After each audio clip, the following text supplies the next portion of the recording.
கவனம் செலுத்தி கொண்டு இது சரியில்லை அது சரியில்லை அவங்க சொன்னாங்களே அந்த வசன நம்பர் ஒரு 2 வசனம் தப்பா போயிருக்கு, முன்னால போயிருச்சு, பின்னால போயிருச்சு, 28ன்னு சொன்னாரு, 30ல தான் இருக்கு, இப்படியெல்லாம் பேசிக்கொண்டு இப்படி யோசித்து கொண்டிருந்தால் கடைசி வரைக்கும் நம்முடைய வாழ்க்கை பிறருடைய குறையை பார்த்து பார்த்து பார்த்து நாமே கடைசியில் ஒரு குறையாக மாறிவிடுவோம்.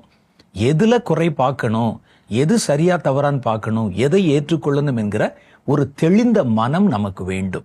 சரி, இன்றைய தினமும் வேதம் ஒரு அளவுகோலை வைத்திருக்கிறது. அதுதான் மனிதனுக்கு விதிக்கப்பட்ட பரிசுத்தத்துக்கான ஸ்கேல், அளவுகோல்.